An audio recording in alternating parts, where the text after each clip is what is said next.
you guys! Welcome to yet another virtual Wonderful Wednesdays. How you doing? You doing all right? Did you know that we have been in quarantine or are supposed to be inside our houses for 38 days now? That's a long time, isn't it? Can you think of somebody in the Bible who had to stay inside for more than 38 days? Here's a hint. He was inside for 40 days and 40 nights. Who do you think that could have been? If your answer is Noah, you're right. Noah was stuck inside the ark for 40 days and 40 nights. So I have a question for you. If you could choose any animal in the whole wide world to be stuck inside your house with you for 40 days and 40 nights, who would you choose? I know who I'd choose. I'd choose my best friend, Willow. You want to see her? Everybody say, "Hey, Willow." Hey, Willow. And since we're talking about Noah this week, I thought that I'd read you one of my favorite books about Noah. This book is called Noah, the Incredible Voyager by Bill Bell. You ready? Let's dig in. God was feeling sad, disappointed. In fact, he was angry with the people of earth. From far up in heaven through the stars and the clouds, he'd watched for quite some time the way the people on earth were behaving, or rather, misbehaving. God finally decided that something had to be done. What he decided was to create a great flood, wash away everything and everybody, and start new. But there was one man he liked, Noah. He was a good man, strong and gentle, and God felt that Noah could help make a new beginning for life on earth. It was a hot afternoon, and Noah was resting under a tree on his farm when Noah called and told him of his plan. Noah was to build an ark, a very, very big boat, big enough and strong enough to carry Noah, his family, and many, many, many animals, 2 of every living creature.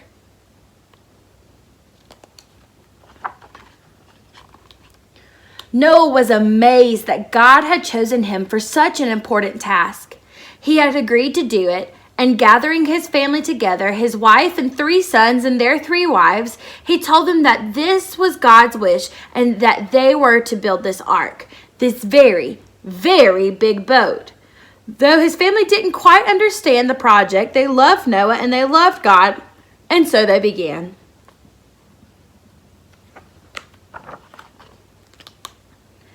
As Noah and his family began to build the ark, the people in the city paid little attention. "Poor Noah," they would say. "He's building a boat. Not a little boat for fishing, but a giant boat bigger than the king's palace. Surely he must be crazy." And so they laughed and pointed at Noah, so he walked along with his umbrella. Some noticed a gathering of animals, many they had never seen before, and which had come from far away. God had said 2 of all the creatures on earth. So his family continued work on the ark. Noah searched the countryside for all the creatures he could discover.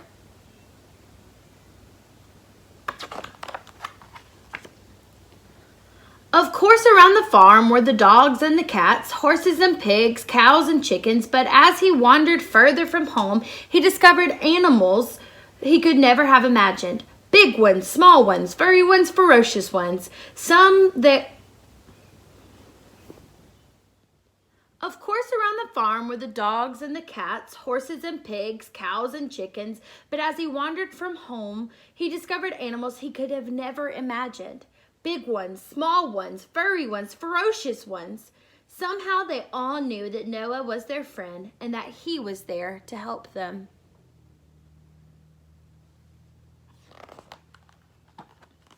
In the jungle, Noah found monkeys swinging through the trees, the orange-haired orangutans, the blue-faced red-nosed mandrills, the playful chimpanzees, the screeching baboons, and the giant but gentle gorillas.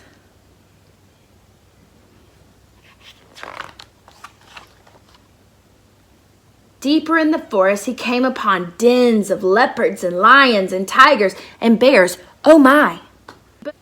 The cats were big indeed, but really not much different from the ones he played with on the farm. "Follow me," said Noah.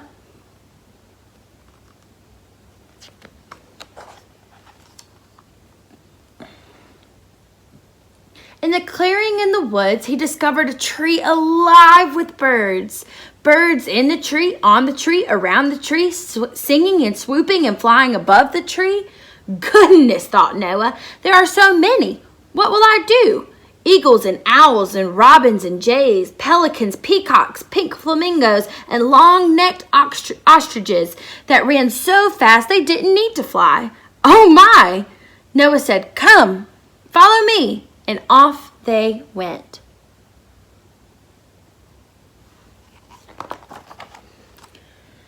And then Noah heard the clitter-clatter of hooves, hundreds of hooves. All about him were buffaloes, warthogs, zebras, mountain goats, camels, longhorn cattle, and long-necked giraffes, antelopes, moose, and deer. Noah thought of the ark. "Will there really be room for," said Noah. "Well, let's give it a try."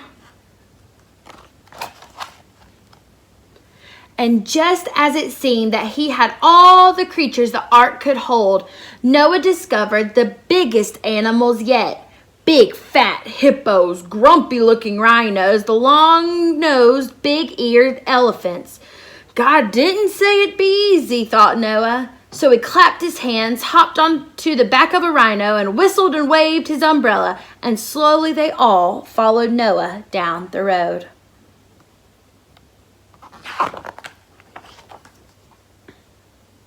Crossing a field, Noah suddenly realized that all around him were teeny tiny creatures.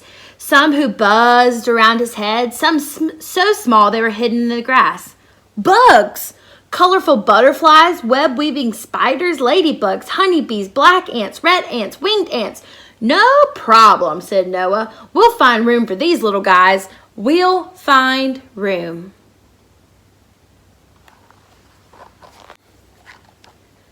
And finally, he came to a dark, wet swamp.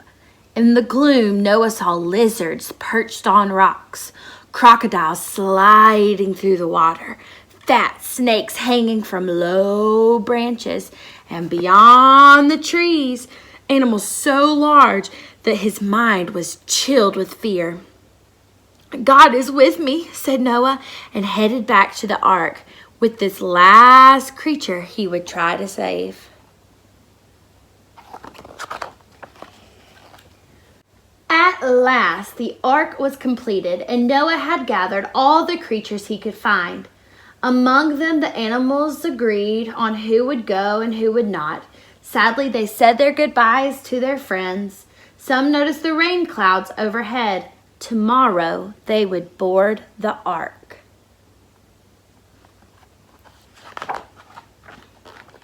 Moving day! On to the ark! What lies ahead? God watches, and the adventure begins.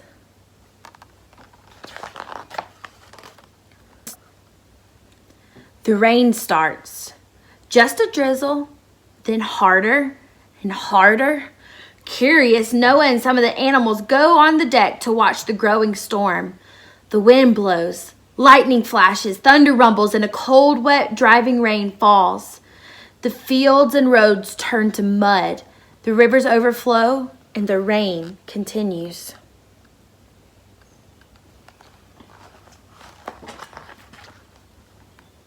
Inside the ark, everyone feels cozy and safe. Noah and his family have built the ark sturdy and strong. The animals find comfortable places to settle and wait, and Noah makes certain that they have food and water and a clean place to sleep.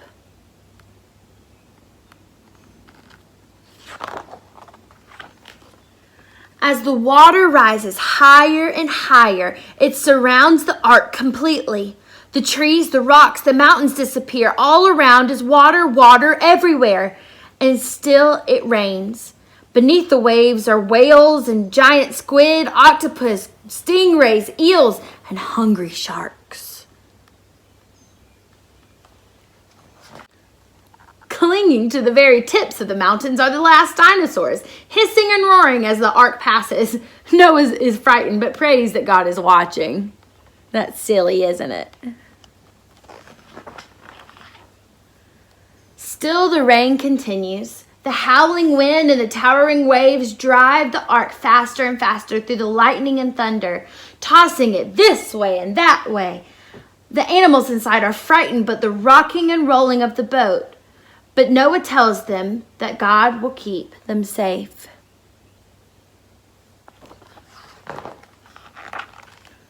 Finally, after 40 days of rain, nothing but rain, the storm dies down.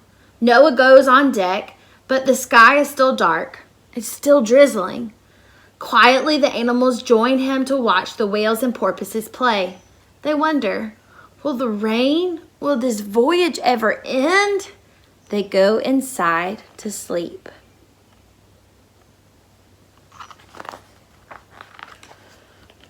The next morning, there is great excitement. The sky is pink and yellow, lit by a magnificent rainbow. Surely the rain is over. But in every direction, as far as the eye can see, is a world of water. Fine for whales and fishes, but what about us? Asked the animals. Days passed. Noah knew they were running out of food and fresh water, so he selected a pretty white dove. Fly over the rainbow. Fly as far as you can. Noah told the dove, look for land. We must find land. Away she flew over the rainbow and out of sight, but when she returned, she had found no land. 7 days went by and Noah sent her out again. But before the day was over, the dove returned carrying the tiny branch of an olive tree. She had found dry land, and soon, said Noah, we will too. Sure enough, that day came. With a scrape and a bump, the ark landed on the very top of a high and rocky mountain. Patience, said Noah, while they waited for the waters to recede. When the land below looked dry and safe, Noah swung open the door to the ark, and out they tumbled. Roaring and barking and chirping and squealing, they hopped and they galloped and they waddled, they flew, and they were back on earth. Oh, happy, happy day. How far had they traveled? How long had they been? Where were they now? No one really knew, and it didn't really matter. This was God's gift, a new beginning, a new world. They would find new places to live, to work, to play, to hunt, to build, new friends, new dreams, a new life.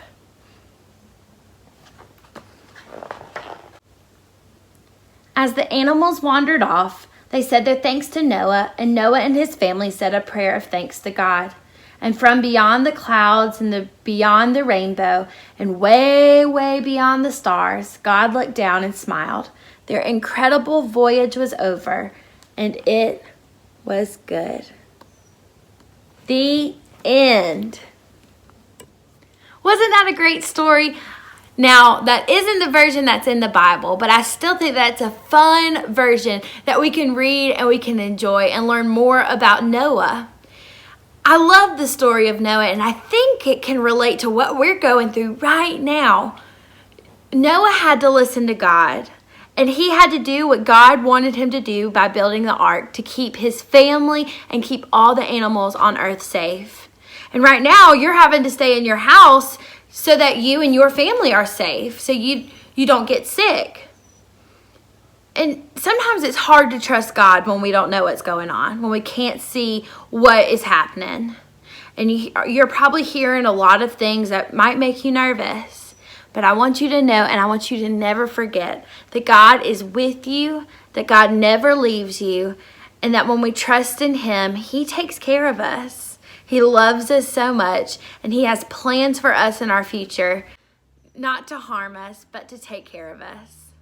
I love you so much, and I can't wait to finally, hopefully soon, see you again soon. Bye, you guys.